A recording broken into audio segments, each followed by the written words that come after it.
मेहरबानी कीजिएगा। शासन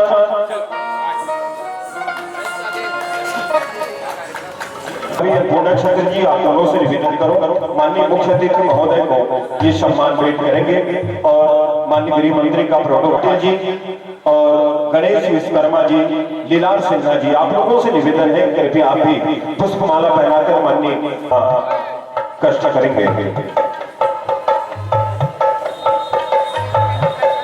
हमारे भी ये 10 दिन हम छत्र जी के साथ ये आयोजन अपनी निजी राशि से किया करते थे, लेकिन जैसे सात के राजा जिमी कांदा ओम सुहाग करिए हम सबला सुहाग के संगी, ऐसा बोली छत्तीसगढ़ी है, ऐसा बोली छत्तीसगढ़ी है। जोरदार ताली की गड़गड़ाहट के साथ माननीय मंत्री जी को ये माइक्रोफोन। आप सब से मिल के निकल जाऊँ, कार्यक्रम देखे के समय नहीं मिले, रेखिल कही हम कैसे समय में कार्यक्रम रह जिस समय हमें एकदम खाली रहा, तो हम पूरा टीम के साथ बढ़िया तो कार्यक्रम देखो।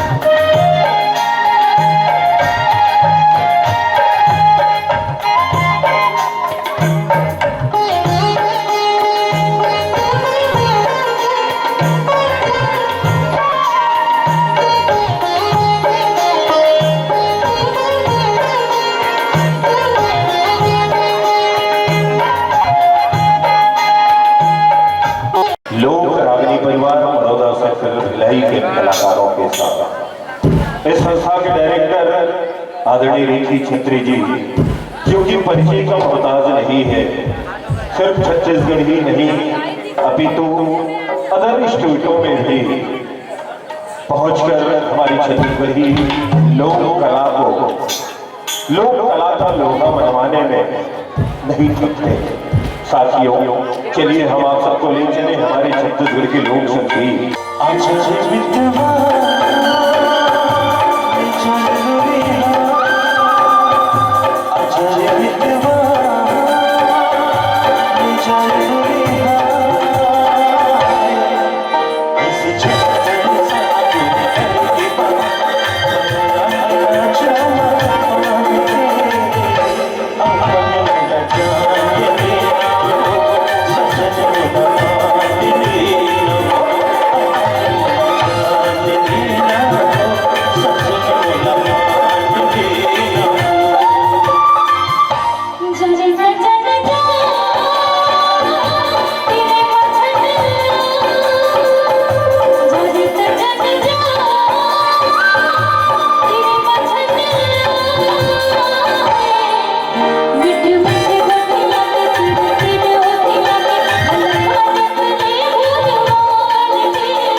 जो कि लोक रागनी परिवार के एक गायक हैं। ये अंतर्राष्ट्रीय संग्रहालय दिवस और हमारे बीच ईश्वर पटेल एक और खुशखबरी इसमें जुड़ रहा है। हमारे बीच चौपी देवांगन जी और गीतांजलि साहू का भी सम्मान इस मंच के माध्यम से हो जाए। उनके पश्चात दर्शक दीर्घा थोड़ा कंजूस है, जरा ताली बजाइएगा। हमारे छत्तीसगढ़ के एक फूल कम है अर्थी उठाने के लिए, शौक खुशियां कम है जिंदगी भर।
बेटा कह के बुला ले वो माए,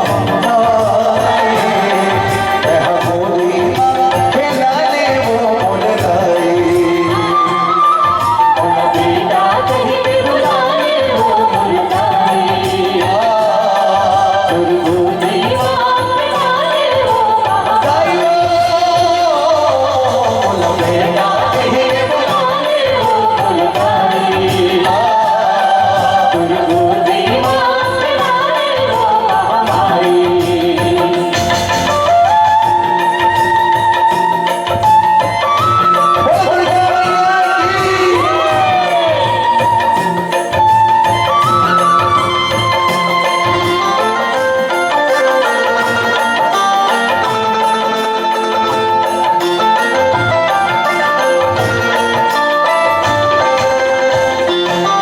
ये जगमग वैया गाई के छुट के आवे तोरा वो, जगमग वैया गाई के छुट के आवे तोरा वो, दाई वो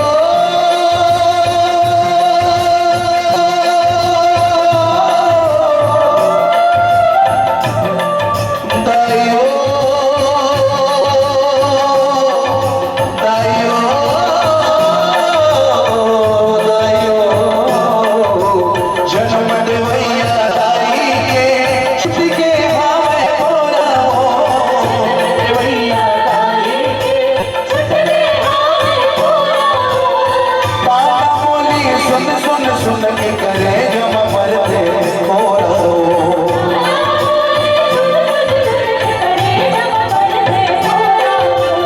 रोते हैं सूर नैना, रोते हैं सूर नैना, भारी है दुखदाई, कह मुझ मन डाले दाई। बोला बेटा कह के बुला ले वो महामाई, कह बोली माँ खिला ले वो मुर्गाई। कह के बुला ले वो मुनगाई, दुर्गुदी माँ खिला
जीवन का सफर, और यही जीवन के सफर को तय करते करते हम अपने आज के इस सुंदर से संगीतमयी मुकाम पर है। साथियों, परंपरा के साथ जीना अपने जीवन को अपने माटी से जोड़े हुए एक अलग गरिमा प्रदान करता है। शायद यही कारण है कि गीत और संगीत की दुनिया में हजारों प्रयोगों के बाद भी वो बात नहीं होती जो लोक कला से जुड़े लोक गीतों में होती है।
श्रृंगार अमर रहता है, कला के साथ कलाकार अमर रहता है।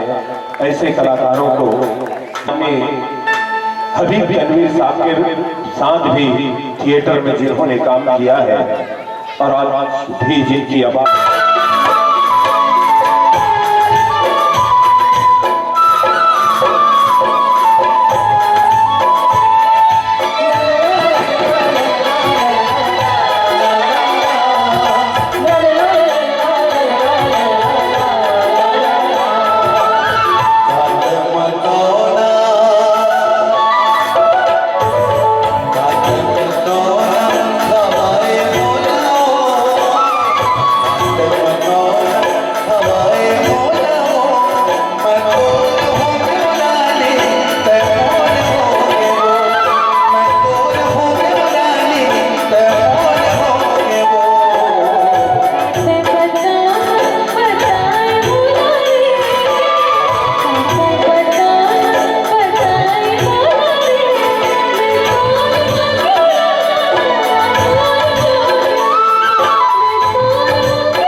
मन की मतौला ला मतारे माथे पर पान ला खवा दे छत्तीसगढ़ के यही आया दरिया मोर निवेदन है आप सब ले एक बार ऐसा गीत पर जोरदार ताली ला बजा दे।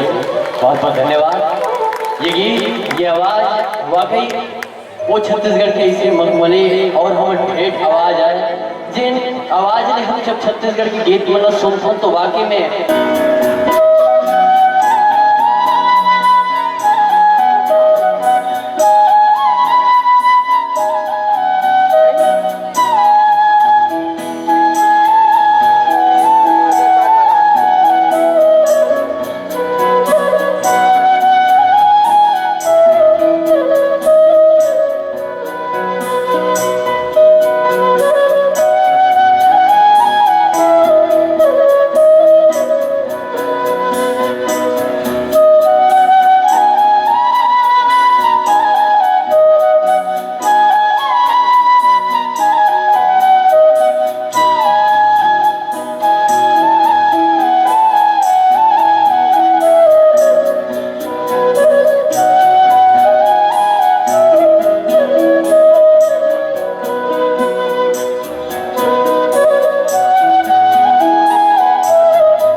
चटनी और आमा के अचार, सोहारी की रोटी और उड़द के बड़ा, पताल की चटनी और आमा के अचार तो हो जाओ संगी हो वही छत्तीसगढ़ के सुपरहिट गीत में झूमे बर तैयार जिला लेके आवत है हमार बेच वो छत्तीसगढ़ के उमदा कलाकार, छत्तीसगढ़ के उमदा कलाकार। ये मन के मनमो